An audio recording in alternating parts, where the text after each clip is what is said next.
un rey muy singular, muy importante en la historia de España. Entre otras cosas, empezó por meter en cintura a los nobles, lo cual tenía mucho mérito en aquella época, porque heredó una Castilla muy levantisca en la nobleza, y hizo lo que pudo por dominarlos. Efectivamente, el enfrentamiento nobleza-monarquía es constante durante toda la Edad Media. Es el debate a ver quién somete a quién. Y entonces Fernando se encontró con una situación política, una situación social establecida, y él no la alteró, él no la cambió. Mantuvo a la nobleza en una situación predominante, tanto social como políticamente, en cargos importantes de la corte, pero mostrando quién estaba por encima. Controló a la nobleza, mostró que la preeminencia corresponde al rey y el poder nobiliario sometido al poder real. Lo supo hacer con mucha habilidad, con diplomacia, con la ayuda también de su madre Berenguela, que fue siempre una colaboradora magnífica de su reinado, aplicando de forma, diríamos, implacable la justicia cuando había alguna malfetría, algún abuso, algún desmán de la nobleza, que también era ejemplarizante para los demás, y también sabiendo unir a la nobleza y al reino en esa empresa común de la Reconquista. Hay un enemigo común, el más importante, el enemigo de la fe, y eso ilimitó las banderías, la fortaleza militar de la nobleza, derivándola hacia la lucha contra los musulmanes, de la que también obtenían ventaja los nobles, obtenían tierras, obtenían rentas, que en parte tenían que volver a reinvertir en la guerra contra los musulmanes. No fue un reinado totalmente pacífico, hubo revueltas, sobre todo los primeros años en el reino de Castilla, pero supo controlar siempre al poder nobiliario. Y en 1230 se produce la unión definitiva de Castilla y León. Su padre, Alfonso IX, quiso dejar el reino de León a sus hijas del primer matrimonio, a Dulce y Sancha, y llevaron a la Concordia de Benavente, que fue la única manera, en fin, de integrar al reino de León en Castilla sin que se sintieran demasiado, digamos, subordinados. Se respetaron las instituciones leonesas, por lo que puede hablarse más bien de una unión dinástica. Efectivamente, y ahí una vez más fue su madre Berenguela la que intervino mucho en esa concordia, la consiguió en buena parte la concordia.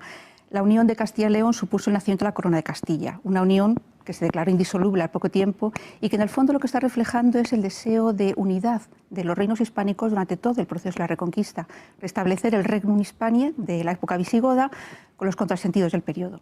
Un rey que une Castilla y León como Alfonso VII, y después, cuando muere, lo separa. Dentro de la concepción feudal del poder político, también hay que entenderlo en ese momento, pero Fernando III mantuvo la unidad, consiguió la unidad, y de la unidad nació la fuerza también de la expansión castellana. De todas formas, luego supo hacer también esa política de unificación y centralización jurídica, algo común también en todos los reyes del siglo XIII en Europa, no es algo exclusivo de Castilla. En 1236... después de dominar las revueltas nobiliarias, que efectivamente luego volverán a reaparecer, pero en fin, logra concentrarse junto con los grandes eclesiásticos, con los obispos y con una parte significativa de la nobleza, para reemprender esa reconquista que en definitiva era su finalidad evidente, y conquista Córdoba, que había sido la gran capital del califato, del momento más estelar de los musulmanes en España hasta el siglo XI. Fue sin duda el comienzo de esa conquista fundamental de Fernando III, que es la del Valle del Guadalquivir. Sí, y una empresa que realmente llenó toda la vida de Fernando III, con los momentos de parón por los problemas de Castilla y luego los problemas de León cuando se hace cargo del reino, pero llena todo su reinado, toda su visión como empresa militar, como empresa política de unir a los nobles y al reino, y como empresa religiosa, que para Fernando III era fundamental. Una empresa en la que realmente tuvo muchos factores a favor, no solo la unidad de las coronas, que unen recursos económicos, militares, humanos para la repoblación, también una empresa en la que supo, como he dicho, unir a la nobleza, unir al reino, la colaboración de las órdenes militares, de los concejos, que también fue muy importante, y una labor diplomática muy hábil. Fernando III aprovecha la división de Al-Ándalus en los terceros reinos de taifas, divididos en guerras civiles y enfrentados entre sí. Supo utilizar esas rivalidades, atizar a veces las luchas internas y cobrarse los apoyos del rey o del bando favorable a Castilla mediante la entrega a plazas fronterizas, dinero o incluso ayuda militar, colaboración militar. Hubo un contingente del rey de Granada en la conquista de Sevilla. Es un ejemplo muy claro de un vasallaje, unas veces leal y casi siempre desleal, pero que también fue una fuente de rentas a veces para Castilla. Rara vez un gran hombre no acompaña, digamos, a su quehacer militar, o un gran rey, una habilidad diplomática, habilidad que empleó también para quedarse con Murcia, cortándole el paso a otro auténtico gigante de la historia española, de la Reconquista, que es Jaime I, y a través de ese enlace que hizo de su hijo Alfonso con Violante, ¿no? Y que sirvió para encauzar los caminos de cada uno de los reinos.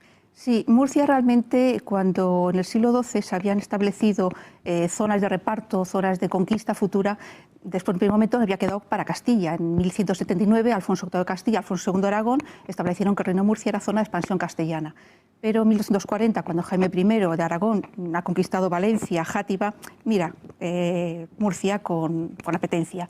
Y además atizado por los reyes de Jaén y Granada, esas luchas constantes de los reinos de taifas, de forma que el rey de Murcia se ve acosado por el norte por Aragón, por el sur por Granada y por el oeste por Castilla. Y en esa situación piensa que la alianza con Castilla es más favorable.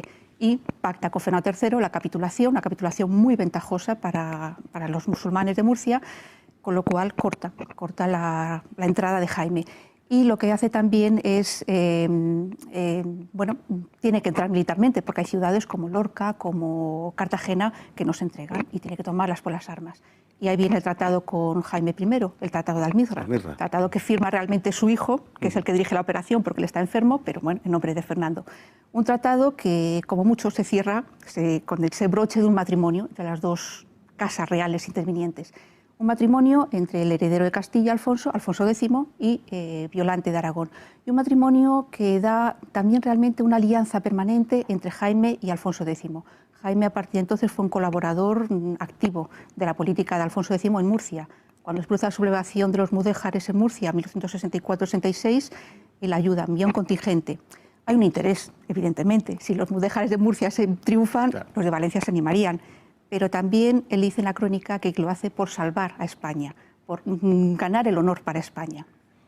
Hay un aspecto que queda ocultado, opacado por el hecho de las grandes conquistas de Fernando III, y es que es el hombre que da un impulso fundamental al castellano, el utilizarlo en los aspectos administrativos por encima del latín, manda la construcción de las catedrales de Burgos, de León, en fin, es un hombre que impulsa, es un mecenas de las artes, él mismo escribe poesía, es un hombre completísimo. Sí, realmente fue un mecenas de las artes, no solo la catedral de Burgos y de León, que son las más emblemáticas, apoya la construcción de otras catedrales, la de Toledo, u obras, si no es la catedral completa, pero sí obras nuevas que en Toledo, en Cuenca, en Valladolid, y construcción de conventos, de monasterios, de hospitales, que también muestran su religiosidad.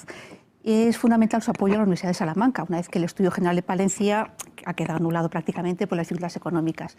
Y quizás el mejor elogio de su labor cultural lo hace su hijo, Alfonso el Sabio, Alfonso X el Sabio, al decir que gran parte de su saber lo debe al interés, al empeño que tuvo su padre en su instrucción cultural.